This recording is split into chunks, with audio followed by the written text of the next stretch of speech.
देश की राजनीति में, बल्कि जनजीवन में हम वैसे तो काफ़ी सवाल ले सकते हैं, लेकिन और सवालों के अलावा और साथ साथ आज मैं जिस बात पर अपने विचारों को केंद्रित करके रखना चाहता हूँ वो स्वतंत्रता के मूल्य की है, अभिव्यक्ति के मूल्य की है, खास करके अपनी शिक्षा संस्थाओं में आज जो चल रहा है उससे लक्ष्य में रखकर। मैंने अभी कहा कि अभी अपनी शिक्षा संस्थाओं में आज जो चल रहा है, लेकिन I think I should have frame it a bit differently. मुझे ये कहना चाहिए था कि आज अपनी शिक्षा संस्थाओं और शासन के साथ और बीच जो चल रहा है, ये क्या चल रहा है। अपनी जो मोदी सरकार है उसने अपनी दूसरी पारी में नई शिक्षा नीति का स्वीकार घोषित किया। नई शिक्षा नीति के बारे में मैं कोई ज़्यादा चर्चा में अभी जाना नहीं चाहता हूँ, लेकिन इसको जारी करते हुए जो मसौदा बना उसके मानो इंट्रोडक्शन के रूप में, संगीत की भाषा में आप जिसको उसका मुखड़ा बांधना कहेंगे, तो इंट्रोडक्शन के रूप में सरकार ने कहा कि हमारी यूनिवर्सिटी की विभावना एक लिबरल यूनिवर्सिटी की है, एक लिबरल वैल्यूज़ पर उन्होंने, अब वो लिबरल वैल्यूज़ का क्या अर्थ करते हैं ये तो हमें अभी जानना है, और जो समझ में आ रहा है वो तो कुछ अलग ही है। ये यूनिवर्सिटियों को अपने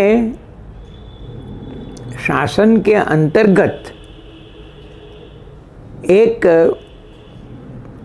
आज्ञांकित ऐसी संस्था के रूप में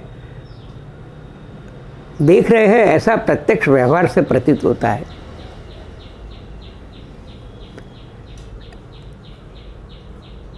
जैसे आप कोई शत्रु की खोज में हो और फिर उसके पर फतेह हासिल करें और अपना एक विजय ध्वज वो लहराए, ऐसे आप देखिए JNU के साथ क्या हुआ, जामिया मिलिया के साथ क्या हुआ।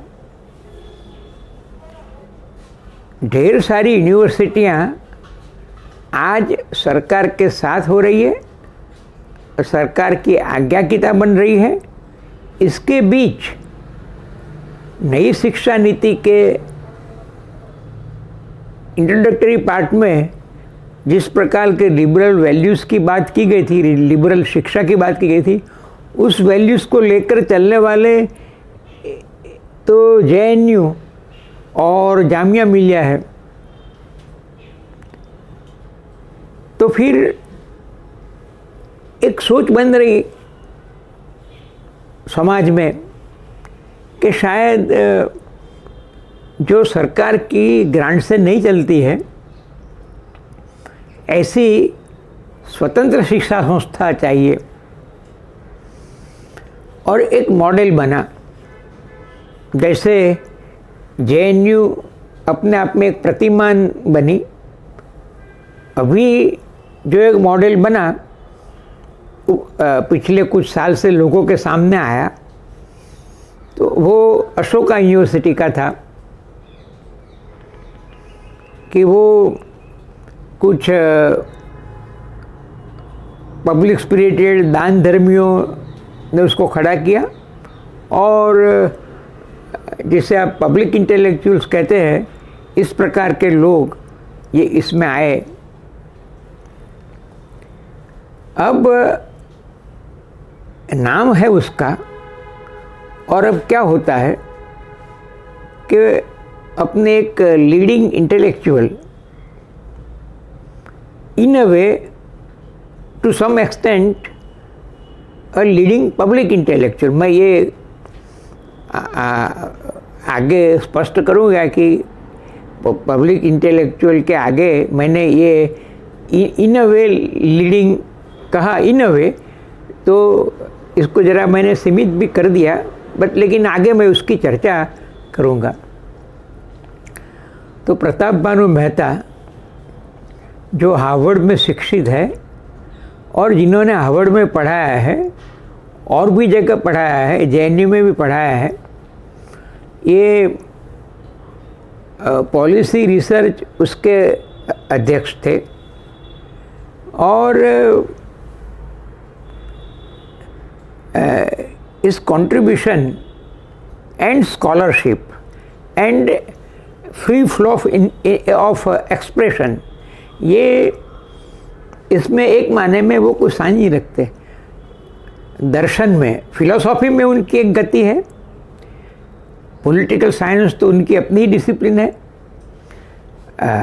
इकोनॉमी में उनकी गति है और लिटरेचर के भी कई पहलू को वो छू सकते हैं। यानी एक बड़ा उनका व्याप है, यानी जिसको आप एक लिबरल वैल्यूज़ कहते हैं, उसका मानो एक लिविंग, एक हिरता फिरता, हरता फरता एक संचय वो है।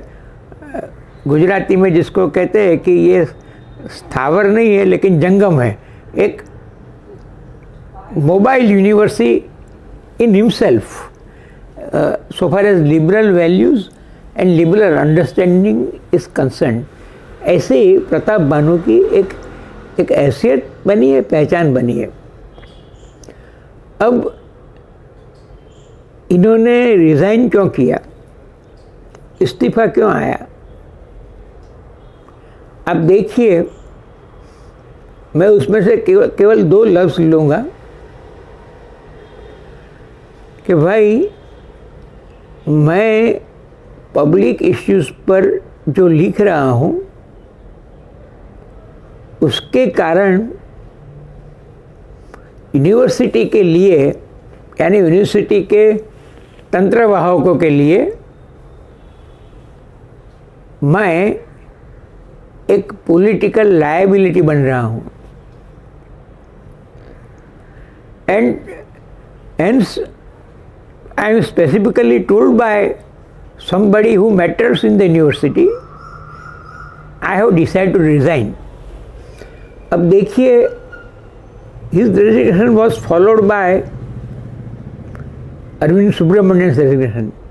अरविंद सुब्रमण्यन तो मोदी की प्राइम मिनिस्टर की जो इकोनॉमिक टीम थी उसके पर थे और वहाँ से टर्म ख़त्म होने के बाद या कुछ समय के बाद यहाँ आए और एक प्रोफेसर के नाते जुड़े।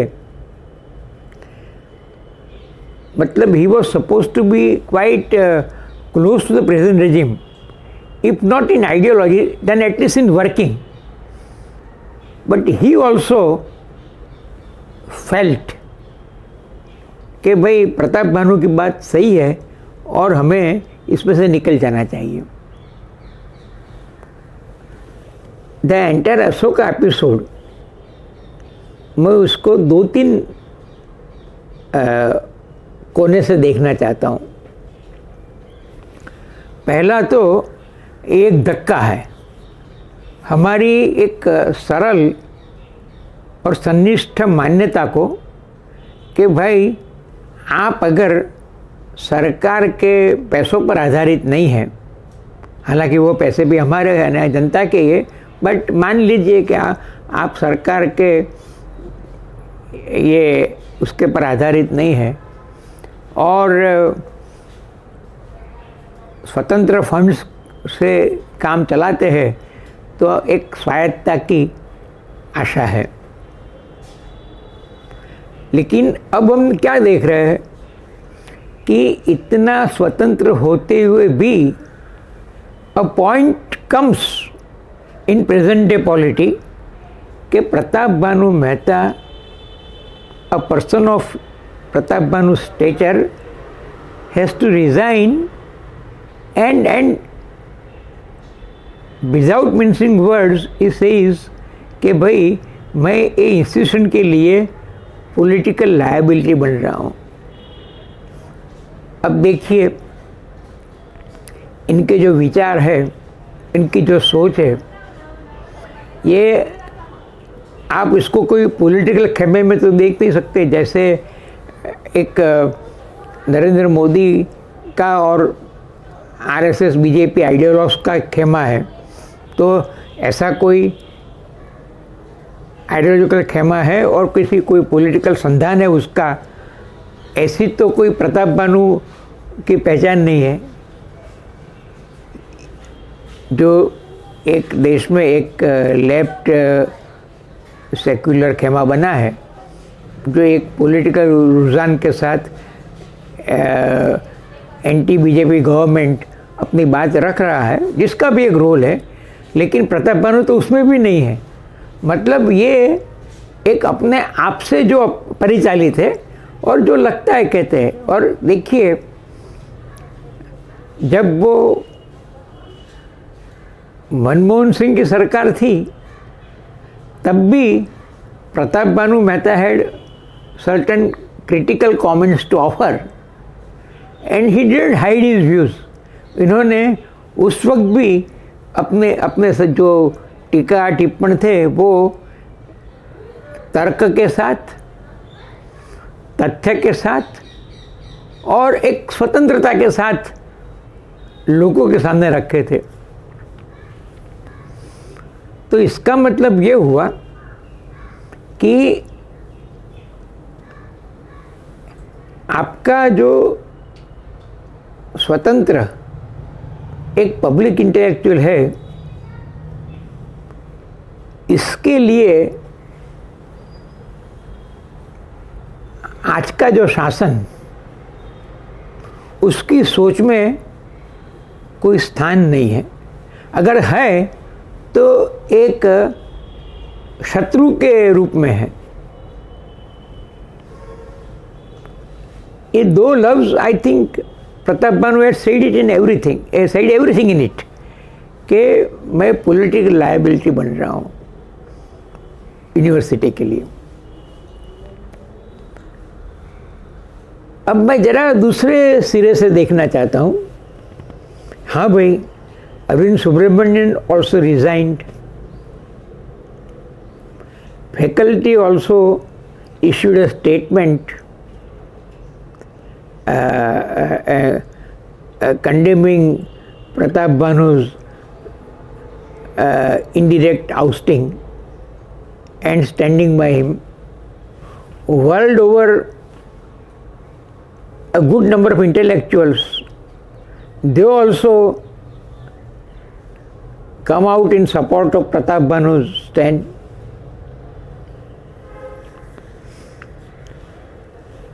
लेकिन आप कंपेयर कीजिए, well, I think I read it in Yogendra Yadav's comment, but it's very remarkable.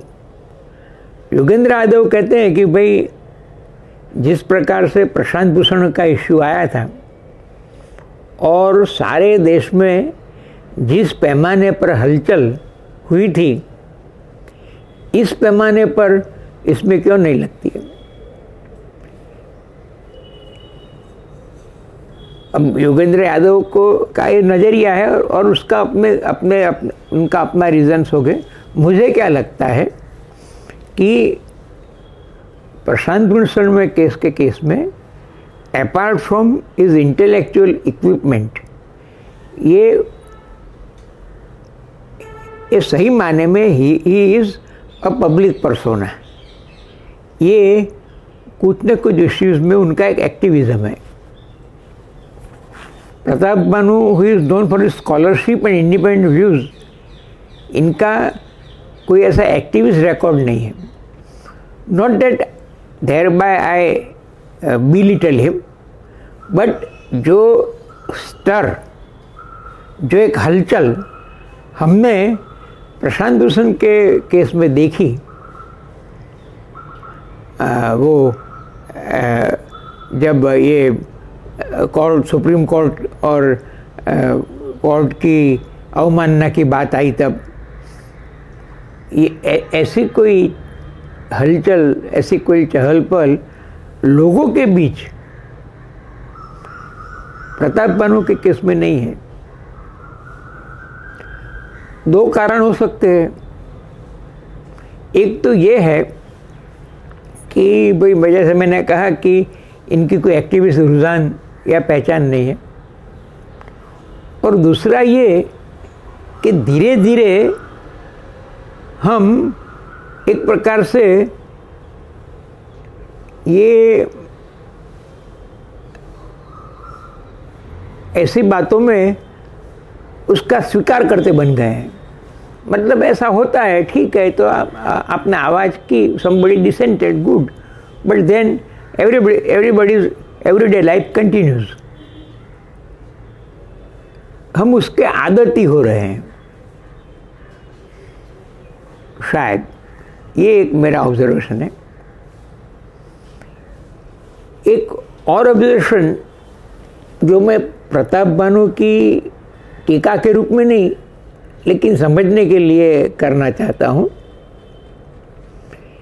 कि अगर हमारा एलिट कोई अपना स्वतंत्र एक टापू, एक द्वीप खड़ा कर देता है और अपनी दुनिया बना के रहता है। अब देखिए, अशोका यूनिवर्सिटी इंडिपेंडेंट है, लेकिन उसमें पढ़ना किसके पल्ले होगा? It's very difficult. Middle class parents,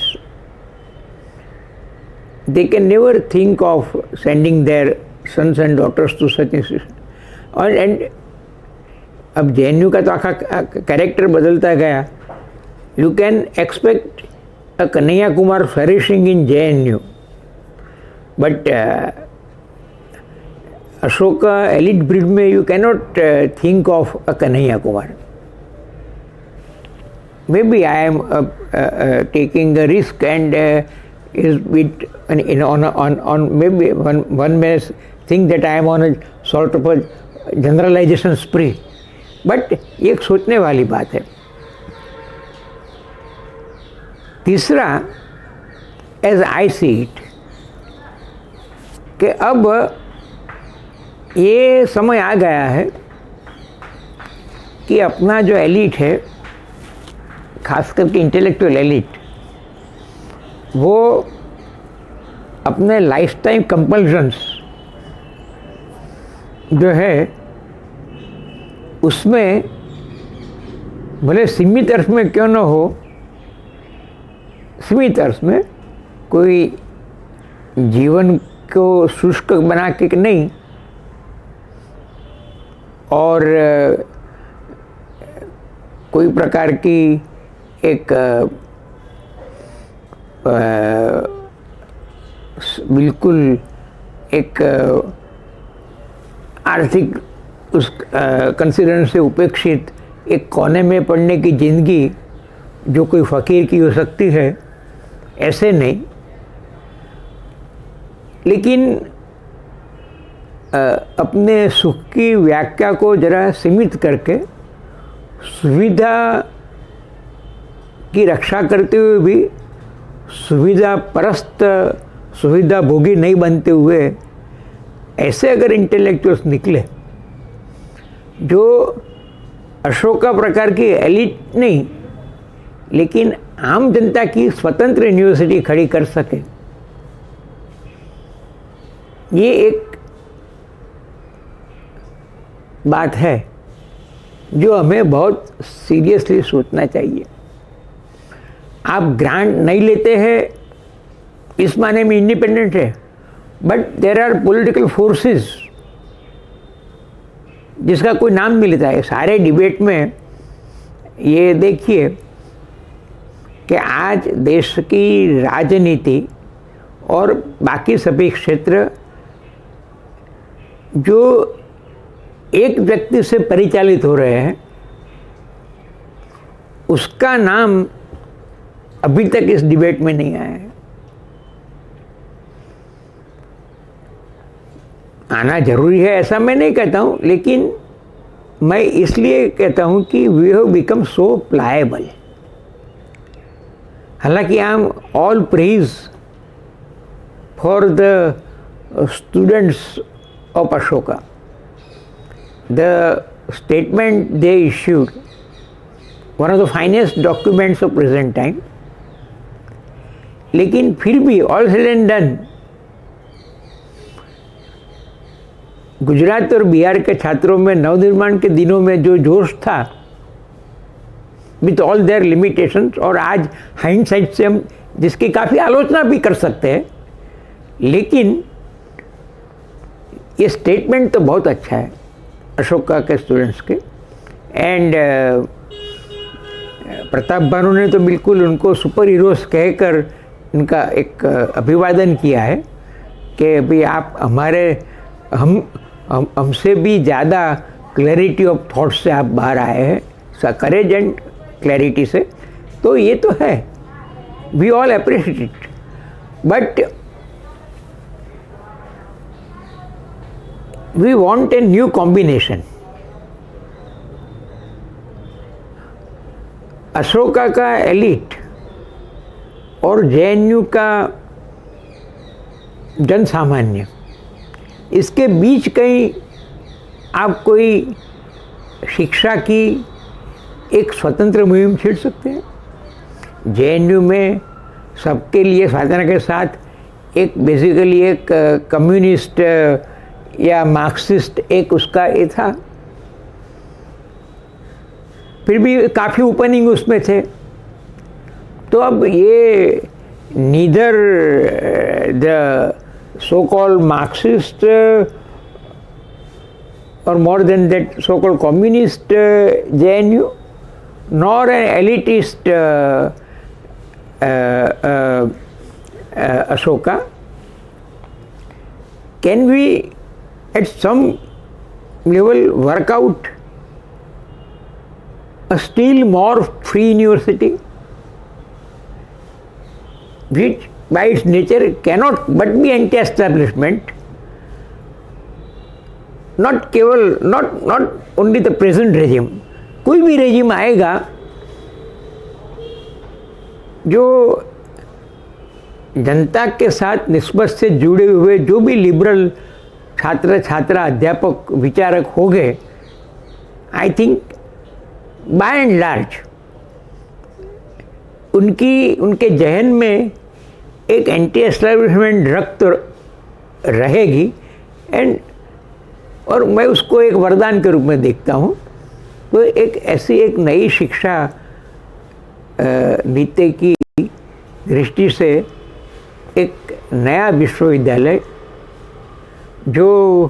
जिसमें जेएनयू और अशोका के सब प्लस पॉइंट्स हो, कुछ नई बातें भी हो, लेकिन उसकी फैकल्टी को अपनी ज़िंदगी एक सुविधाभोगी ज़िंदगी की आशा को कुछ कम करके कार्य सुविधा के साथ लेकिन सुविधाभोगी मानसिकता से मुक्त ऐसी एक लाइफस्टाइल हो सकता है कि रेजिम के लिए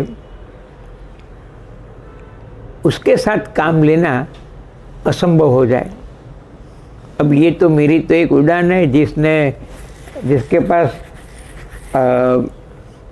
ये एक लीजर है यूनिवर्सिटियों के कंपैरिजन करने की और कुछ नहीं करने की भी एक at a certain physical stage एक लीजर है, कुछ नहीं कर सकने की भी, ये इसका सुझाव है। लेकिन मैं ये समझ के चलता हूँ कि स्वातंत्र्य तो शिक्षा में और हर जगह you have to work hard for it.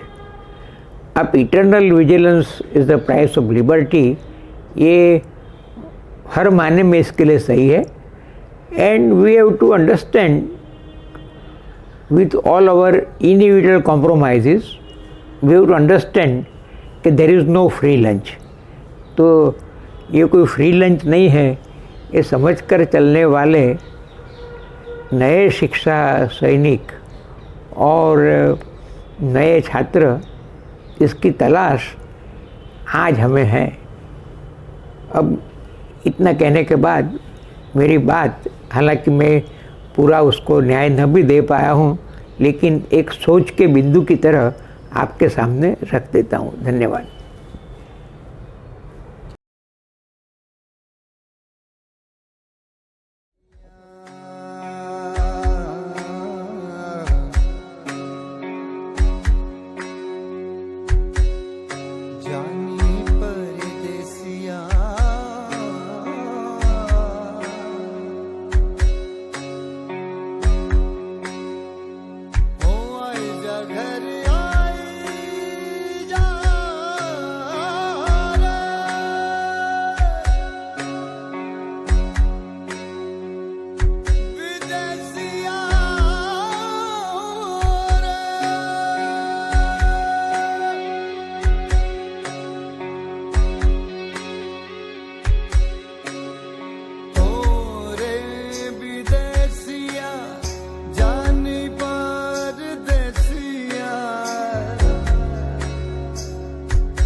નમસ્તે દોસ્તો, કોરોના મહામારીને 1 વર્ષ પૂરું થઈ રહ્યું છે. આપણને સૌને યાદ હશે, ગયા વર્ષે આ જ દિવસોમાં જેના પરિણામોની આજે કલ્પના કરીએ તો પણ ધ્રુજી ઉઠીએ છીએ, એ અચાનક લોકડાઉન જાહેર કરવામાં આવ્યું હતું. લોકડાઉનથી રોજીરોટી છીનવાઈ જવાના ડરથી, જ્યાં રહીએ છીએ ત્યાં કંઈ ખાવા પીવાનું કે આશરો નહીં મળે એ ડરથી, અને એ હકીકત પણ હતી એ જાણીને હજાર કિલોમીટર ચાલતા જતા મજૂરોના દ્રશ્યો આજે પણ 1 વર્ષે આપણા સૌની નજર સામે ઊભા થઈ આવે છે. એમાંના કેટલાય સ્થળાંતરિત મજૂરો તો પોતાના ઘર સુધી પણ પહોંચી ના શક્યા, કેટલાય તો રસ્તામાં જ મૃત્યુ પામ્યા, કેટલાય મજૂરો ટ્રેનમાં ભૂખ, તરસ અને ગરમીથી મૃત્યુ પામ્યા, કેટલાય લોકો ટ્રેનની નીચે કપાઈ મરવાથી મૃત્યુ પામ્યા, કેટલાય લોકોએ પોતાના દીકરા કે પોતાના પરિવારના મોભીની લાશ પણ નહીં જોઈ હોય, એમનું અંતિમ દર્શન પણ નહીં કર્યું હોય. એ તમામ વાતો આજે આપણને યાદ આવે છે. શરૂઆતના દિવસોમાં આપણે સૌએ જેમને કોરોના વોરિયર કહીને જેમનું અભિવાદન કર્યું હતું, એ તમામ આરોગ્ય કર્મીઓને જે રીતે પીપીઈ કીટથી માંડીને N95 માસ્કથી માંડીને તમામ પ્રકારના સુરક્ષા કવચો મેળવવામાં જે હાલાકીનો સામનો કરવો પડ્યો હતો, અને એની સામે અવાજ ઉઠાવવા બદલ દિલ્હી જેવા શહેરમાં આપણે એ પણ જોયું કે ડૉક્ટરને જેલમાં ધકેલી દીધા હોય, એ તમામ વાતો પણ આજે યાદ આવે છે. આપણા રાજ્યની, આપણા શહેરની વાત આપણે કેવી રીતે ભૂલી શકીએ? કેવી રીતે ભૂલી શકીએ કે એશિયાની સૌથી મોટી હોસ્પિટલ તરીકે જેની ગણના કરવામાં આવે છે, એવી આપણા શહેરની પ્રતિષ્ઠિત હોસ્પિટલ સિવિલ હોસ્પિટલમાં લાશોના ઢગ ખડકાયેલા હતા, જેની ટીકા ગુજરાત હાઈકોર્ટે પણ કરી હતી. જે રીતના કોરોના સંક્રમણનો ભોગ બનેલા લોકો સારવાર માટે એક હોસ્પિટલથી બીજી હોસ્પિટલ સુધી રઝળપાટ કરતા હતા. જે રીતે અનેક ગરીબ પરિવારના લોકો પોતાની રોજીરોટી છીનવાઈ જવાના કારણે જે રીતે 2 ટાઈમ પેટનો ખાડો પૂરવા માટે ફાંફા મારતા હતા, જે રીતે કોરોનાને આપણા તંત્રએ, ખાસ કરીને પોલીસ તંત્રએ અવસરમાં ફેરીને ગરીબ લોકોને દંડા માર્યા હતા, એટલું જ નહીં, જેમની રોજીરોટી સાવ છીનવાઈ ગઈ છે એમની પાસેથી કોરોના માર્ગદર્શિકાનો ભંગ કરવા બદલ, માસ્ક ના પહેરવા બદલ હજાર રૂપિયા પણ ઉઘરાવ્યા હતા. બીજી બાજુ આપણે એ દ્રશ્યો પણ જોયા કે જ્યારે સરકારી કાર્યક્રમો આવ્યા, જ્યારે કોઈ રાજકીય લાભ ખાટવાની વાત આવી, જ્યારે ચૂંટણીઓ યોજવાની વાત આવી, ત્યારે કોરોના મહામારી અચાનક ગાયબ થયેલી પણ જોવા મળી. જે રીતે નમસ્તે ટ્રમ્પના કાર્યક્રમથી આ મહામારીની શરૂઆત થઈ હતી, ફરીથી જ્યારે આ મહામારી ઉથલો મારી રહી છે, ફરીથી જ્યારે સંક્રમણના કેસો વધી રહ્યા છે, એવા સમયમાં આપણે સૌએ એ જ સ્ટેડિયમમાં હજારોની સંખ્યામાં ક્રિકેટ મેચના દ્રશ્યો પણ જોયા. ચૂંટણીઓ પણ યોજાતી જોઈ. આજે દેશના અનેક રાજ્યોમાં કોરોના સંક્રમણના કેસો ફરીથી વધી રહ્યા છે, પણ જે રાજ્યોમાં ઇલેક્શન છે ત્યાંના આંકડાઓ તો આપણી સામે ક્યારેય આવતા પણ નથી. આ 1 વર્ષ જ્યારે પૂરું થઈ રહ્યું છે ત્યારે તંત્રની સંપૂર્ણપણે બિનસંવેદનશીલતા, લોકો પ્રત્યે બેદરકારી, એ તમામ દ્રશ્યો, એ તમામ વાતો આજે યાદ આવ્યા વગર રહેતી નથી. ત્યારે સામાન્ય લોકોની લાગણી આ 1 વર્ષે શું છે, 1 વર્ષ કેવી યાતનાઓ અને યંત્રણાઓમાંથી પસાર થયું, એ જાણવા માટે કેટલાક આસપાસના સ્થાનિક રહીશો સાથે વાત કરી હતી. એ વાતની રજૂઆત અહીં આપ સૌની સમક્ષ રજૂ કરીએ છીએ. હું પ્રશાંત જોશી, મારો વ્યવસાય ટ્રેડિંગ છે. આજે બરાબર 1 વર્ષ થયું કોરોનાને માટે જે ફર્સ્ટ ટાઈમ ગવર્મેન્ટે જે પ્રથમવાર લોકડાઉન જાહેર કર્યું, એ મને બરાબર યાદ છે. એ સોમવાર હતો જ્યારથી આ લોકડાઉન શરૂ થયું, અને ઘણા બધાની જિંદગીમાં એ દિવસથી ઘણો બદલાવ આવી ગયો. એ લોકડાઉન વખતે શરૂઆતમાં ઘણાને ખ્યાલ નહીં રહ્યો હોય કે આના શું પરિણામ આવી શકે છે, કારણ કે ઘણા એવા રોજગાર છે જેને લોકડાઉન જેવી વસ્તુ, આ યુરોપથી આવેલો શબ્દ હતો, જ્યાં સરકાર પોતે નાગરિકોની જવાબદારી લઈ લે છે. એવા વિકસિત દેશો જે હતા, એવું અહીંયા થવાની કોઈ પણ શક્યતા દેખાઈ નહોતી રહી. ખાસ કરીને જ્યારે કે આ ગવર્મેન્ટના પાછળના વર્ષોનું જે પ્રદર્શન હતું તે જોતાં કહી શકાય કે આ લોકડાઉન એક જબરદસ્ત ફારસ થવાનું છે અને ખૂબ જ નુકસાનકારક થવાનું છે. નોટબંધી એ માનવ સર્જિત, સરકાર સર્જિત દુર્ઘટના, ત્યારબાદ એની પાછળ કટ આણે જીએસટીનું લાવવું, એ પણ સરકાર સર્જિત દુર્ઘટના. આમાંથી કુદરતી હોનારતે જે રીતે બીજી કોઈ રીતે એને ટાળી શકાતે, એને બદલે એકદમથી જ મન ફાવે તેમ તરંગી રીતે સરકારે બરાબર 1 વર્ષ પહેલાં લોકડાઉન લાદ્યું હતું, અને એના પછીના દ્રશ્યો હજી પણ આપણે યાદ આવે છે. મને જેટલું યાદ આવે છે, મને અંગત રીતે હું કહીશ કે મને અંગત રીતે વધારે ફેર મારા આર્થિક રીતે કે મને એવો નથી પડ્યો, પણ મેં આજુબાજુ રહેલા અનેક લોકોને જોયા. અમારો વ્યવસાય કંઈક એવા પ્રકારનો રહ્યો કે અમને કદાચ એને લીધે થોડો ફાયદો પણ થઈ ગયો, પણ તેમ છતાંય અમે એવો ફાયદો નથી ઈચ્છતા કે જેને લીધે લાખો કરોડો લોકોના વ્યવસાય છીનવાઈ ગયા, એમની રોજગારી છીનવાઈ ગઈ. અમારી નજર સામે છે પગાર જ્યાં એક કંપની લાખ રૂપિયા કરતી હતી, આજે 50,000, 40,000, 60,000થી વધુ નથી કરી રહી. એ જ લોકો છે, એમની જોડે વધારે કલાકોનું કામ લેવાય છે. લોકડાઉન લાગુ પડતાની સાથે ઘણા લોકો જે બહાર ક્યાંક પોતાના વ્યવસાયથી બહાર ગયેલા હશે, તે લોકો ફસાઈ ગયા. તેમના પાછા આવવાની મથામણ, તેને માટેના પાછા આવવાના કિમિયા શોધતા અનેક ફોન અમે જોયા. એ જ દરમિયાન મારા વ્યવસાય એવો રહેવાને લીધે હું કોઈ કારણથી મહારાષ્ટ્ર ગયો, ત્યારે પોલીસનો એ વખતનો શરૂઆતનો અભિગમ જોયો, અને ત્યારબાદનો અભિગમ પણ જોયો જ્યારથી તેમને 1000 રૂપિયા ઉઘરાવવાની છૂટ આપી. શરૂઆતમાં મેં પોલીસનું એક સારું રૂપ પણ જોયું, અને ત્યારબાદ તરત થોડા જ વખત બાદ આ દંડનીય જોગવાઈ કર્યા પછી એમનું મૂળ સ્વરૂપ જોવા પણ મળી ગયું, અને જેને આજે આપણે બહુ વ્યાપક રીતે જોઈ રહ્યા છીએ.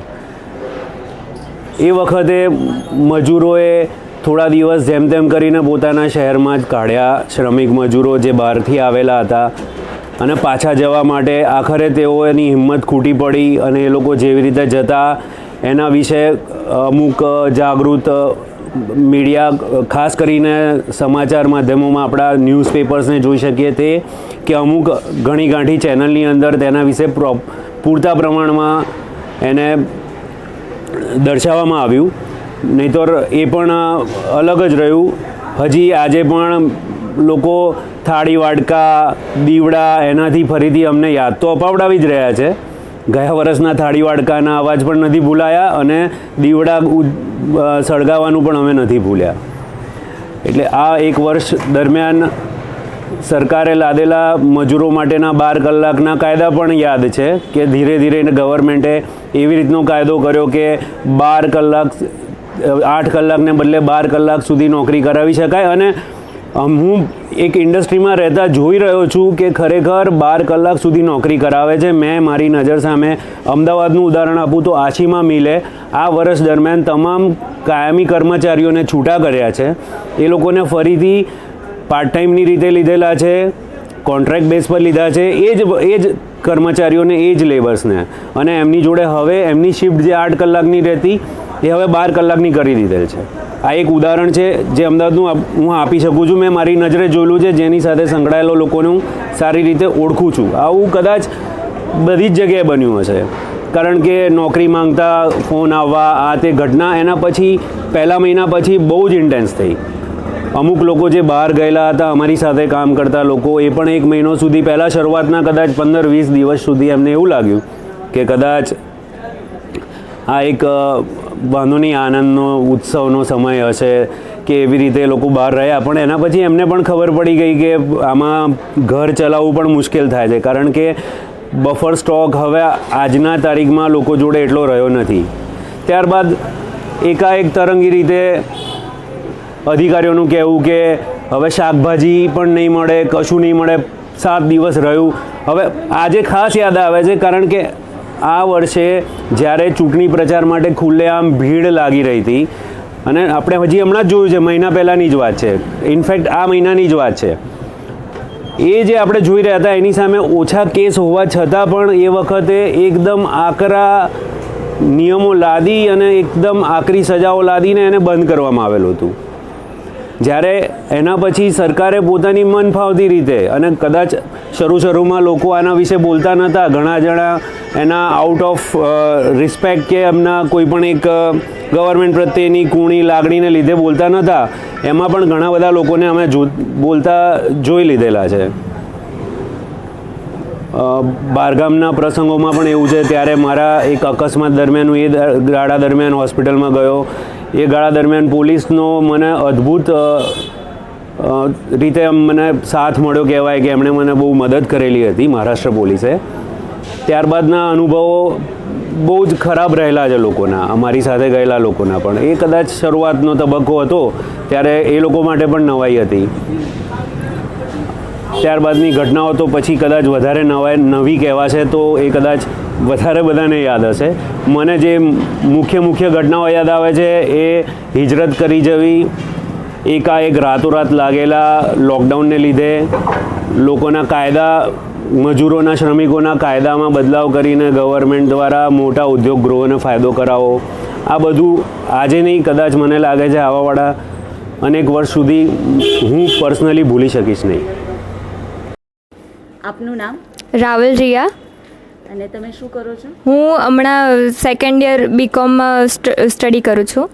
અને કોરોનાને 1 વર્ષ પૂરું થઈ રહ્યું છે, ત્યારે તમને શું યાદ આવે છે, અને ખાસ કરીને વિદ્યાર્થી તરીકે તમારો અનુભવ કેવો રહ્યો 1 વર્ષમાં? સૌથી પહેલાં તો કોરોનાની શરૂઆતથી જ અમારે કોલેજ બંધ થઈ ગઈ હતી. એક્ઝામ હતી અને એકદમ જ એક્ઝામ કેન્સલ થઈ ગઈ. ઓનલાઈન લેક્ચર્સ ચાલુ થઈ ગયા. કોરોના બધા માટે ડિફિકલ્ટ હતો, પણ સૌથી વધારે મને એવું લાગે છે કે સ્ટુડન્ટ્સ માટે, કેમ કે ઓનલાઈન લેક્ચરમાં અડધો કલાક તો કદાચ નેટવર્ક ઇસ્યુ, સર્વર પ્રોબ્લેમ કે પ્રોફેસરને એ લોકોની પ્રોબ્લેમમાં જ જતો રહે. એમાં અમારું બી નેટવર્કની ઇસ્યુ ને પ્રોફેસર્સને બી નેટવર્કના ઇસ્યુ, અને આ બધું કરતાં બી લેક્ચર અટેન્ડ કરીને, ઓનલાઈન લેક્ચર અટેન્ડ કરીને ઓફલાઈન એક્ઝામ આપવાની. અમારી એક્ઝામ મને હજુ પણ યાદ છે કે જાન્યુઆરીમાં હતી, અને ત્યારે એટલી સિચ્યુએશન હતી કે ફ્લાઇટ્સ બંધ હતી, પણ અમારી ઓફલાઈન એક્ઝામ લીધી હતી. ભણાયું બધું ઓનલાઈન અને એક્ઝામ લીધી ઓફલાઈન. હમણાં અમારી કોલેજમાં એક જ દિવસ ચાલુ થઈ અને સાંજે મેસેજ આવી ગયો કાલથી કોલેજ બંધ. એટલે 2 સેમ તો ઓનલાઈન ગયા, અને આ ત્રીજું બી હવે ઓનલાઈન જ કરવાનું. તો ઓનલાઈન એક તો કોન્સેપ્ટ પ્લસ બુક્સ છે બધી એ સાઈડ મળે છે. અત્યારે બુક્સને એ બધી શોપ માર્કેટ બંધ થઈ ગઈ, તો એ બી ઓનલાઈન સ્ટડી કરવાની એટલે બહુ મોટી પ્રોબ્લેમ છે.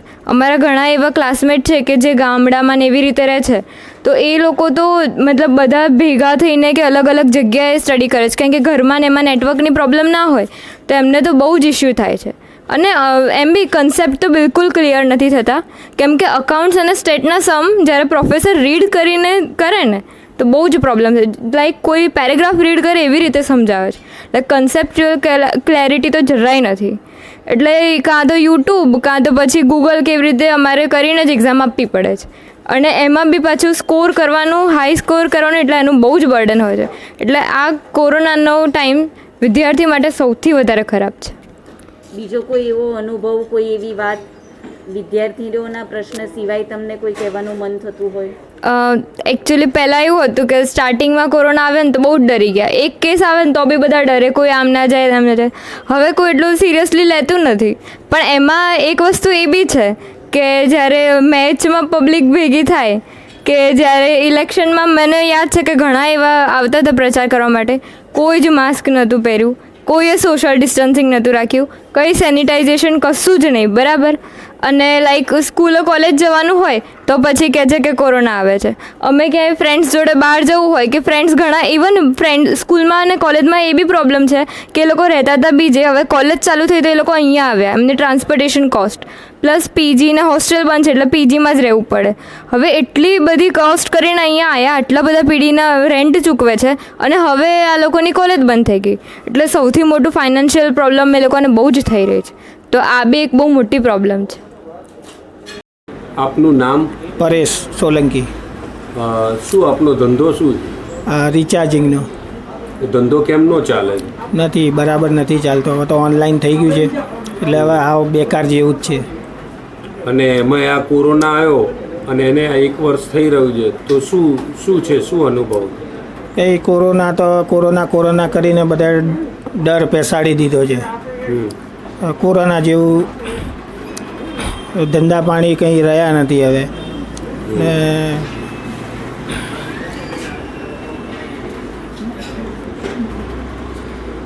બીજું શું મોંઘવારી, આ બેકારી? હવે મોંઘવારી જો ને, ગેસના બાટલા 826 રૂપિયાનો બાટલો, હવે આ પૂછાય એવી કિંમત જ નથી. 826 રૂપિયા. મોંઘવારી વધતી જાય છે. લોકડાઉન વારે ઘડીએ નાખવાના ધંધા કરે છે સરકાર. આમાં કમાઈ શું? તમને બીજું કામ જે નહોતા કરતા એ પણ હવે તમે શરૂ કંઈ કર્યું? આ માસ્ક વેચવાના વાળા આવી ગયા છે. પછી અહીં બતાવી દે. બાકી સગા સંબંધીઓમાં પણ કંઈ આના લીધે તકલીફ પડી છે તમારા મિત્ર વર્તુળમાં, અને એમના પણ આ કોરોનાના કારણે? બધે જ બધા બૂમો જ પાડ્યા કરે છે. બધાને તકલીફ તો બધાને છે, એવું નથી કે મને એકને જ. સરકારના પગલાઓ કેવા રહ્યા? સરકાર બરાબર પગલાં સરકારના છે જ નહીં. પહેલાં પેલો ટ્રમ્પ આવ્યો હતો ત્યારે સ્ટેડિયમમાં બધાને ભેગા કરીને એ કર્યું ને આ વખતે ક્રિકેટ મેચ રમાડીને બધું પાછું લાયા ફરીથી. એટલે જે પુનરાવર્તન થઈ રહ્યું છે આ કોરોનાનું, એનો એ સ્ટેજ હવે પાછો આવી રહ્યો છે. હોસ્પિટલોમાં ટ્રીટમેન્ટ કેમ નહીં મળે જો કોઈ કોરોના થાય તો, પ્રાઇવેટમાં કે સરકારીમાં? હવે એકચ્યુઅલમાં અમે મારા મોટા બાપાનો જ દાખલો આપું ગયા વર્ષનો. તો VS લઈ ગયા તો VS વાળા એમ કીધું કે સિવિલ લઈ જાઓ. આવી રીતે બધે ધક્કા ખાવા પડે. આવી બધી ટ્રીટમેન્ટો હોય છે. પ્રાઇવેટમાં ટ્રીટમેન્ટના ભાવ નહીં, એ તો બધા તોડી નાખે એવા હોય છે, એટલે એમાં તો એનું વિચારાય જ નહીં અમારે તો. ખાવા પીવામાં બધું કેમનું ચાલે? ખાવા પીવાનું તો હવે જેમ તેમ કરીને બધું ગોઠવણ કરીએ છીએ.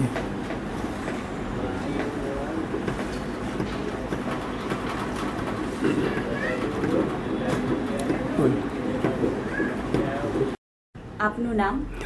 મારું નામ છે મન્મથ કુમાર ઘનશ્યામભાઈ ભટ્ટ, મીઠાખડી ગામમાં રહેવાનું, અને 1976થી શિક્ષક તરીકે કામ કરું છું.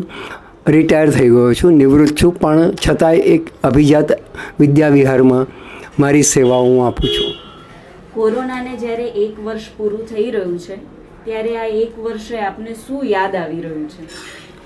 શરૂઆતમાં તો 15મી માર્ચથી જ્યારે શાળાઓમાં વિદ્યાર્થીઓએ આવવાનું નથી અને એ લોકો માટે લોકડાઉન શરૂ થયું, અને એના બરાબર અઠવાડિયા પછી આખા અમદાવાદમાં લોકડાઉન આવી ગયું. ત્યારે અચાનક એ વખતે એવું લાગ્યું હતું કે લોકડાઉન દરમિયાન લોકો જીવન જરૂરિયાતની ચીજ વસ્તુઓ કઈ રીતે પ્રાપ્ત કરશે. ઘણા લોકો પાસે સંગ્રહ વૃત્તિ નહીં હોય, ઘણા લોકો પાસે એટલી આવક નહીં હોય કે તાત્કાલિક ખરીદી શકે.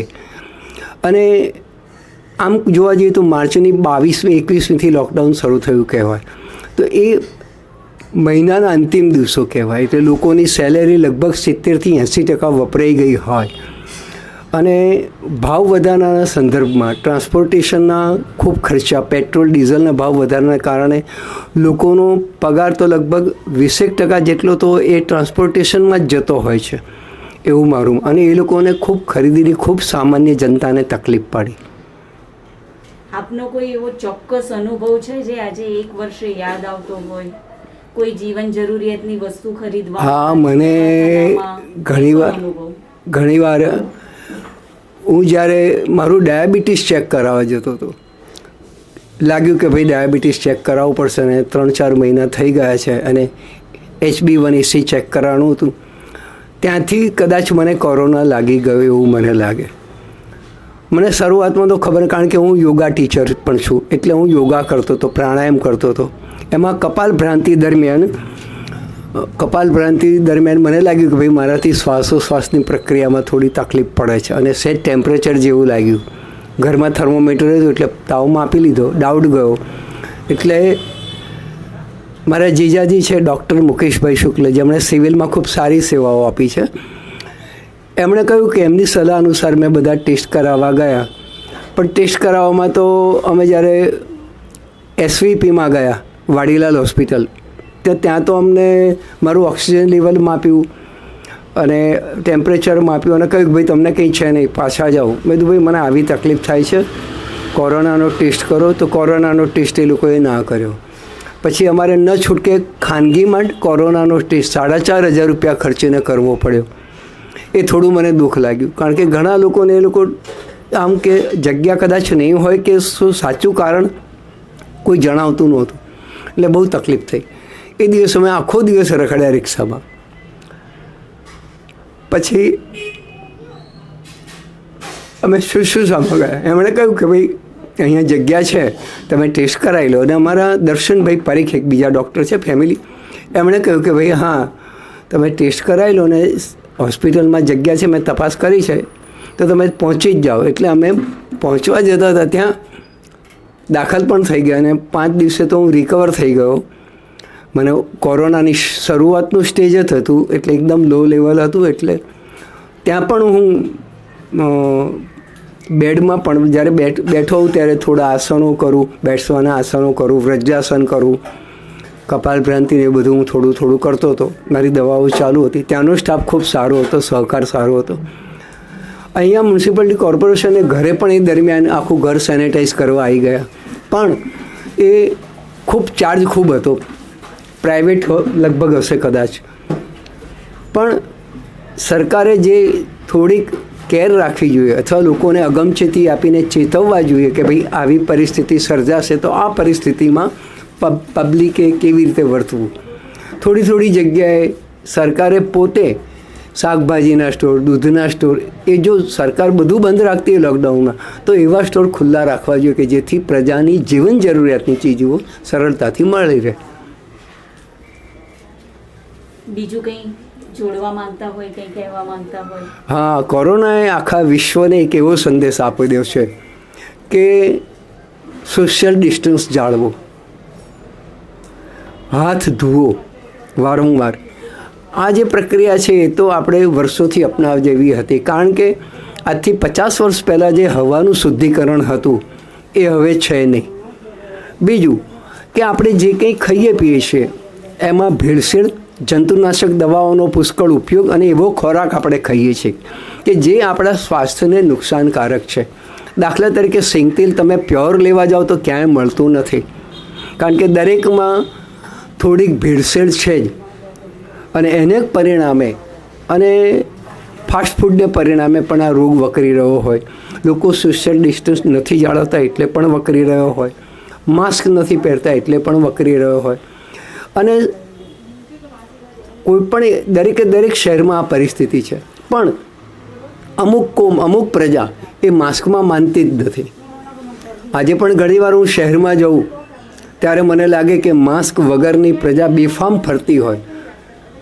એક બાજુ માસ્કનો દંડ લેવામાં આવે અને બીજી બાજુ માસ્ક પહેરનારની છૂટી પ્રજા કોટ વિસ્તારમાં ફરતી હોય, ત્યાં કશો એક્શન લેવામાં આવતા નથી. એનું ઘણીવાર બહુ દુઃખ થાય છે શિક્ષક તરીકે, કારણ કે ભારતીયો પ્રજા બધા ભારતીયો છે અને સમગ્ર ભારતીયો માટે એક જ નિયમ હોવો જોઈએ, અને એ નિયમ છે કે દરેક સરકારના કાયદા છે લોકડાઉન દરમિયાનના સોશિયલ ડિસ્ટન્સના માસ્ક એ કોઈ જાળવતું નથી. તમારું નામ? મારું નામ નીરુબેન. આજે કોરોનાને 1 વર્ષ પૂરું થઈ રહ્યું છે, તો તમને શું યાદ આવે છે 1 વર્ષે? મને બધું યાદ આવે છે. લોકો મરી ગયા એ, અને લોકો બિચારા હેરાન થાય એ, અને કોરોના વિશે લોકોને બેકાર થઈ ગયા છે. બીજો કોઈ તમારો અનુભવ? લોકડાઉન થયું ત્યારે શું સ્થિતિ હતી, કેવી પરિસ્થિતિમાંથી પસાર થયા, કંઈ યાદ આવતું હોય તમારો પોતાનો કોઈ અનુભવ? મારો પોતાનો અનુભવ તો શું છે કે ઘરની બહાર નીકળાતું નહોતું. પહેલાં એક જ સવાલ, ઘરમાં વસ્તુ લેવા જવું હોય તો ના નીકળાય. ઘરમાં પૈસો ટકો નોકરીવાળા નોકરીથી છૂટા કરી દીધા. બીજું શું હોય, કોઈ પગાર ક્યાંથી આવે તો વસ્તુ ક્યાંથી લેવા જઈએ? એ વાત તો સાચી છે ને? સાચી વાત છે, સાચી વાત. તારે તમારું નામ? ઇન્દુબેન રાવલ. આ 1 વર્ષ પૂરું થઈ રહ્યું છે કોરોનાને, તો તમને આજે શું યાદ આવે છે? યાદ તો બધું જ આવી શકે છે, કેમ કે આ બધું વાતાવરણ એવું થઈ ગયું છે, બહાર નીકળાય નહીં, ઘરમાં રહેવાનું. અને મારા છોકરાને થયું હતું તે કોઈ અમને એમ કે એક્સ્ટ્રા જે કઈ વસ્તુ લેવા જવાય નહીં, ઘરમાં નીકળાય નહીં. અને અમને એટલી પરિસ્થિતિ ખરાબ થઈ ગઈ હતી અમારા ઘરની જ, કે બહાર નીકળે તો કોઈ બોલી ના શકે, બોલાવાય નહીં, બોલે નહીં, એવી પરિસ્થિતિ થઈ ગઈ હતી. કોઈને બોલાવા નહીં, કોઈ આગા પાછળ થઈ જાય, અમને કોઈ મદદ નથી કોઈ કરી, કોઈ આવ્યો એક્સ્ટ્રા કોઈ કરી નહોતું. આજે તારીખ હજી પણ એવું તંત્ર છે. અને શરૂઆત થઈ ગઈ છે કોરોનાની બધે ઠેકાણે. એકલું આપણે ગામમાં જ ઓછું છે, ગામમાં નથી, સોસાયટીમાં બધે બહુ છે. પણ આ બધું રાજકારણીઓ રમે છે બધું, ચેપ લાગે બધા. અને આમાં એકબીજાનું છે, આ એક જાતના શરદી ખાંસી બધું હોય. એ શું હોય, ન્યુમોનિયા પહેલાં આપણે જાણતા હતા કે ન્યુમોનિયા છે કે એવું હોય, અને અત્યારે લોકો આ પકડી લીધું કે એક ઉધરસ શરદી થઈ ગઈ એટલે જાણે કે કોરોના થઈ ગયો. ઘેર રહીએ તો ખાઈએ શું, મજૂરી કરીને ખાવું પડે છે. મજૂરી મળતી નથી, ભાઈ શું ખાય? ઓફિસો બંધ થઈ ગઈ, નોકરીઓ બંધ થઈ ગઈ. બીજી કોઈ એવી કોઈ વાત યાદ આવે છે જે તમને આજે કહેવાનું મન થતું હોય? આ તો શું યાદ આવે, આ બધું હજુ આ રાજકારણ જ છે બધું. આ ભાજપ, આ કોંગ્રેસ ચૂંટાયા પછી પાછું એ જાગ્યું, બરાબર. હવે પાછું આ મેચનું રમ્યા, મેચમાંથી બધે એ થયું, પાછું જાગ્યું વધારે. અને હવે પાછું બીજું ગાંધીનગરની ચૂંટણી થશે, એનું કારણે બધું આવું થવાનું. આ બધા ભેગા બહુ થાય છે, અને અમુક પગલું સમજતા નથી કે આ ભેગા નહીં થવાનું, તો એ લોકો પરાણે થાય છે કે ના અમે ભેગા કશું ના થાય, કશું ના થાય. આપણે આપણા શરીરને આપણે સાચવવાનું હોય, બરાબર. આપનું નામ? મારું નામ ઈશ્વરભાઈ એમ પટેલ. હા હા. અને તમારો શું અનુભવ છે? આ 1 વર્ષ થવા આવી રહ્યું છે કોરોના હવે મહામારીને. કોરોના એક એવી વસ્તુ છે કે તાત્કાલિક આવી શકે એવું લાગતું નથી, કારણ કે પેપર ઉપરથી વાંચીએ છીએ એના ઉપરથી ખબર પડે છે કે પબ્લિકે વધારે કાળજી રાખવાની જરૂર છે. શું જે પહેલાં ઓછું થઈ ગયું હતું હવે તો વધારે એ થઈ ગયું છે, એનું કારણ એ કે પબ્લિક બરાબર ધ્યાન આપતી નથી અને બેકાળજી છે. જે માસ્ક પહેરવું જોઈએ એ બરાબર પહેરતા નથી, ડિસ્ટન્સ રાખવું જોઈએ એ પણ ડિસ્ટન્સ રાખતા નથી. દાખલા તરીકે હું બેઠો હોય તો મારી જોડે બીજો આવી અને બેસી જાય, એને ખ્યાલ નથી કે એ ભલે મને ના હોય ને એને હોય પણ એને ખ્યાલ ના હોય, પણ એટલે એને કાળજી રાખવી જોઈએ. માસ્ક પહેરતી વખતે માસ્ક પહેરેલું હોય પણ એ જો મોં ઢાંકેલું ના હોય તો વાત કરે છે તો બંને જણા માસ્ક મોં ખુલ્લું રાખે છે, નાક ખુલ્લું રાખીને વાત કરે છે. જે એની જરૂરિયાત છે કે નાક અને મોં બંધ કરી અને વાત કરે કે જેથી એના જંતુઓ બીજાના મોઢામાં જાય નહીં. સરકાર બધી કાળજી રાખે છે. સરકારે તો કાળજી રાખે છે પણ એ એક એવી વસ્તુ છે કે પેપરની અંદર વાંચીએ છીએ સાચું કે ખોટું, પણ એ કરે છે પણ એના જે કાર્યકર્તા હોય છે એ બરાબર કાળજી લેતા નથી, માટે એ સાથે એ થાય છે, એનો અસર નથી થતી. શું આપનું નામ? આશીષ ઠાકોર. અને શું તમારું શું કહેવું છે? શું અનુભવ? મારું તો એવું જ કહેવું છે કે આ કોરોના છે, શું આ કોરોનાના હિસાબે અત્યારે મને બહુ તકલીફ થઈ ગઈ છે. હું પોતે રિક્ષા ડ્રાઈવર છું. આજે રિક્ષા ચલાવીને મારા ઘર ચલાવવું હોય છે ને તો મને બહુ તકલીફ પડે છે. આજે ઘરમાં અમારા 2-3 માણસ કોરોના કરીને ઓફ થઈ ગયા, બરાબર, હતું નહોતું થઈ ગયું છે. અને એમાં હવે આ કર્ફ્યુ લાવી દીધું, હવે અમે રિક્ષા ચલાવીએ છીએ, બરાબર. હવે રિક્ષાનો ધંધો સાંજનો જ અમારે વધારે હોય, દિવસે તો કે એટલું બધું હતું નહીં. અને એમાં પાછું સરકાર અત્યારે આ લોકડાઉન લાવી દીધું, એટલે એ સમજ નહીં પડતી કે વાડે ઘડી આ લોકો કર્ફ્યુ કેમ લાવી દે છે, લોકડાઉન કેમ લાવી દે છે. જ્યારે એ લોકોનું કંઈ કામ હોય છે ત્યારે આ કર્ફ્યુ અને લોકડાઉન આવતું નથી. જાહેરમાં રેલીઓ હોય છે એ લોકોની, જાહેરોમાં કંઈ બી એમનો કંઈ બી પ્રસંગ હોય કે કંઈ બી, એમના માટે કંઈ લાગુ થતું નથી. આપણી આમ પબ્લિક માટે જ મરવો છે. એ છે આપણી આમ પબ્લિક ઉપર સરકારનું દબાણ છે, કોઈ સારી રીતે કામ થતું નથી.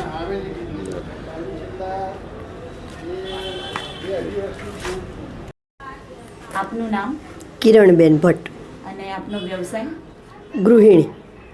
કોરોનાને જ્યારે 1 વર્ષ થઈ રહ્યું છે ત્યારે તમને શું યાદ આવી રહ્યું છે? બસ મને તો એ જે દિવસો હતા થોડાક ગભરાહટ ભર્યા હતા, અને એકદમ દાદાને કોરોના આવ્યું એટલે હું થોડીક ગભરાઈ ગઈ હતી, પણ પછી મારામાં એકદમ હિંમત આવી ગઈ અને બધે જ હું એમની જોડે ગઈ, એમને મપાવા, પેલો કોરોના ટેસ્ટ મપાવા, વાડીલાલ, આખો દિવસ ફર્યા અને અંતે રાત્રે મેં ખાનગી હોસ્પિટલમાં એમને દાખલ કરી દીધા. પણ ઘેર આવી પછી મને લોકોએ મને બહુ જ સાથ આપ્યો, બહુ જ. તે આજુબાજુવાળાએ મને વસ્તુઓ બધી લાવી દીધી, મારા સગા સંબંધીઓ બધી વસ્તુઓ મૂકી ગયા. પણ લોકડાઉન દરમિયાન મારે એમાં હિંમત બહુ જ આવી ગઈ હતી અને હું એનો સામનો કરી અને મારી ઇમ્યુનિટી વધારવાનો હું પ્રયાસ કરતી હતી. જેમ કે લીંબુનું શરબત, શમશમ, આ કોર્પોરેશનવાળાની ગાડી આવતી હતી એ મને બધું સપોર્ટ કરતી હતી, અને શમશમની ગોળીઓ, લીંબુનું શરબત એ બધું હું પીતી હતી મારી ઇમ્યુનિટી વધારવા માટે, જેથી હું આમને સાચવી શકું અંકલને. કોઈ એવો ચોક્કસ અનુભવ છે, કોઈ એવી ઘટના, કોઈ એવો બનાવ જે તમને આજે યાદ આવતો હોય? ના, એવો કંઈ ખાસ નથી, પણ જ્યારે અંકલની દવા ખૂટી ગઈ ને ત્યારે સ્ટોરો તો બધા ખુલ્લા હતા પણ લેવા કોણ જાય એ પ્રશ્ન હતો કે દવા લાવવી કેવી રીતે એમ. પછી એ જ્યારે લેબોરેટરીમાં એ પોતે કોઈને ઘેર નહોતા બોલાવતા ને એ લેબોરેટરીમાં જાય, પછી ક્યાંક એ પોતાનું બધું એ કરવા એ જાય ટેસ્ટ કરાવવા, તો પછી મને ડર લાગતો હતો અને મને એમની સાથે મને લઈ ના જાય કે તને પાછું ક્યાંક લાગી જાય.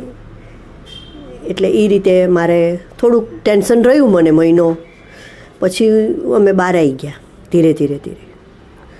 ના અને બહુ ચીજવસ્તુઓ, દૂધ, શાકભાજી એ તો બધું જ મને ઘેર બેઠા મળી જતું હતું. લોકોએ મને બહુ જ સાથ આપ્યો હતો, સહકાર ગામના લોકો. આપનું નામ? દેવેન્દ્ર કે પટેલ. અને શું આપનો વ્યવસાય ને? ઝેરોક્સ સ્ટેશનરીની દુકાન છે. આ કોરોનાને 1 વર્ષ થવા આવ્યું, શું તમારા અનુભવ છે? કોરોનાના અનુભવમાં તો બહુ જ ખરાબ અનુભવ છે કે 21 માર્ચ 2020થી આજે 1 વર્ષ પૂરું થયું છે અને તે સમય દરમિયાન 3 મહિના તો ટોટલી ઇન્કમમાં લોસ પડ્યો છે અને એ લોસમાંથી ઉપર આવવામાં ઘણી બધી તકલીફો ઊભી થાય એવી હતી અને ત્યાં જ મોંઘવારી વધી છે. પ્લસ મારી જ્યાં શોપ છે ત્યાં મેટ્રોનું ને રેલવેનું ને એ બધું કામ ચાલે છે, ત્યાંથી આવવા જવાનો રસ્તો બંધ થઈ ગયો છે એટલે ઘરાગીમાં પણ બહુ ઘણી બધી ઇફેક્ટ પડી છે. એટલે આવા કપરા સંજોગોમાં માણસે કઈ રીતે જીવવું તે બહુ હેરાનગતિની વાત છે. લોકોને શું હાડમારી પડી છે? લોકોમાં તો હવે દરેકને મારા જેમ દરેકને આ જ તકલીફો પડતી હોય છે, પણ હવે એ પોતાના ઘરને ઇન્કમમાં કમાવા માટે હવે આવા બહારના કંઈક સોશિયલ વર્ક કરી શકતા નથી અને સામે ઓપોઝ પણ કંઈ કરી શકતા નથી.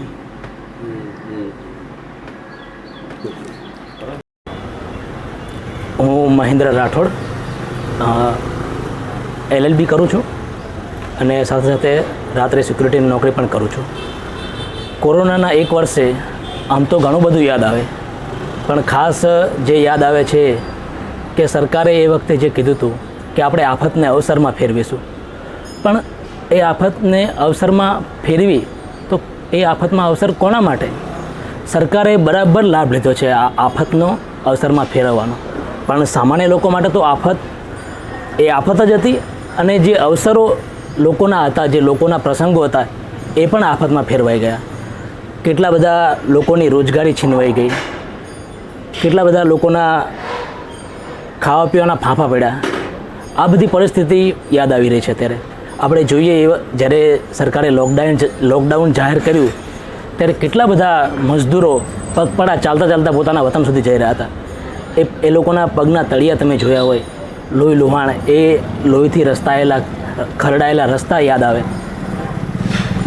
એના 1 વર્ષ થતાં અત્યાર સુધીમાં કેટલાય લોકોએ સહપરિવાર સુસાઇડ કર્યા એ બધું યાદ આવે. કેટલી બહેનોએ લોકડાઉનમાં ઘરમાં જે કામગીરી કરી અને કામગીરીમાં એના જે અંદરો અંદર ઝઘડા થતા હશે, એ ઝઘડાના કારણે એ લોકોએ કેટલું બધું સહન કરવું પડ્યું છે એ બધું પણ યાદ આવે. એટલે એવી યાદો તો એટલી બધી છે જે અત્યારે યાદ આવી રહી છે. એટલે આ સરકારે ખરેખર જે આફત આવી છે એ આફતને લોકોમાંથી પૈસા ભેગા કરીને માસ્કના દંડના નામે, કોરોનાના ગાઈડલાઇનના ભંગના નામે અનેક પ્રકારની દંડ કરીને લોકો પાસેથી પૈસા ઉઘરાવ્યા છે અને એના કારણે લોકોની જે આર્થિક પરિસ્થિતિ કોરોનાના કારણે ખરાબ થઈ હતી એ ઓરને ઓર ખરાબ થઈ રહી છે. તાજેતરમાં જ ઘણા બધા બનાવો છાપામાં આવ્યા છે. એક સોની પરિવાર આખું સુસાઇડ કરે છે આર્થિક તંગીના કારણે. ઘણા લોકો આર્થિક તંગીના કારણે નદીમાં ઝંપલાવે છે. તો આ જે પરિણામો છે એ આપણને 1 વર્ષે જોવા મળી રહ્યા છે અને આવનારા હજી ઘણા વર્ષો સુધી આ પરિણામો આપણને જોવા મળશે. કેમ કે ઘણા બધા લોકો હજી કોરોનામાંથી માંડ તો બેઠા થયા છે અને અત્યારે પાછા કોરોનાના કેસ 1 વર્ષ પૂરું થયું અને ફરીથી કોરોનાના કેસ વધી રહ્યા છે. આ બધા જ જે બધા પરિણામો છે સરકારની બેદરકારીના પરિણામો છે. સરકારે જો એ વખતે જ્યારે લોકડાઉન જાહેર કર્યું ત્યારે જ બહુ વહેલા જ્યારે ટ્રમ્પને બોલાયા, એ બધી પ્રવૃત્તિ આખી જે બધી ચાલી, કોરોના વિદેશમાં આવી ગયો છે, આપણા દેશમાં પણ પહેલો કેસ આવી જાય છે, છતાં પણ ટ્રમ્પના કાર્યક્રમ કર્યા અને 1 વર્ષ પછી પણ એમાંથી બોધપાઠ લેવાની જગ્યાએ ક્રિકેટ કરાવે છે, ચૂંટણી યોજે છે અને એના કારણે જે સરવાળે આ કોરોનાના કેસ વધ્યા અને ફરી આંશિક લોકડાઉન જાહેર કર્યું. કેટલા બધા લોકો, શેરડીની લારી ચલાવનારા લોકોનો 3 મહિનાનો ધંધો હોય છે, એ 3 મહિનાનો ધંધો ઠપ થઈ જાય, એ શું કમાય? વચ્ચે જ મેં એક ટીવીમાં ઇન્ટરવ્યૂ જોયો હતો. એક બેન રડતા પોલીસવાળાને, મીડિયાવાળાને ઇન્ટરવ્યૂ આપી રહી છે કે તમે મારા 3 મહિનાનો ધંધો, જે 3 મહિનામાં મારે કમાવાનું હોય છે, એ તમે છીનવી લીધું. એટલે આવા તો કેટલાય લોકોના રોજી રોજગાર આ સરકારે પોતાની આવડતના અભાવે કે જાણી જોઈને છીનવી લીધા છે અને ઘણા બધાના કુટુંબો તહસ નહસ કરી નાખ્યા છે. મારું નામ સચિન છે. હું ઓલ ઇન્ડિયા DSOમાં વિદ્યાર્થી સંગઠનમાં કામ કરું છું. લોકડાઉનમાં તો સતત એટલે એમાં એટલે આપણા એરિયાનું નામ આવ્યું, આપણા આજુબાજુના કોઈ કોરોનાથી અસરગ્રસ્ત છે કે નહીં એ જોવા, એટલે એ જ છાપામાં પણ એ જ જોવામાં એ જ દેખવાનો પ્રયત્ન કરતા હતા કે આપણા આજુબાજુ કોઈ કોરોનાથી કોઈ અસરગ્રસ્ત થયું છે કે નહીં. અને બીજું કે જે બધી પોલીસની જે બધી દાદાગીરી, જે સવારથી કહેવાય કે બહાર નીકળો તો ચારે બાજુ પોલીસ જ તમને દેખાય, અને પોલીસની દાદાગીરી પણ આજુબાજુ જોવા મળતી હતી બધી જગ્યાએ. અને બધી વસ્તુઓ લેવા માટે જવા માટે કરિયાણાઓથી માંડીને એટલે લેવા માટે સાથે દહેશતથી કે મળશે કે નહીં મળે, અને લાઈનો લગાવવી પડે. સવારથી એટલે લાઈન લગાવી ત્યારે બધી વસ્તુઓ મળતી હતી. કોરોના આ અનુભવ છે.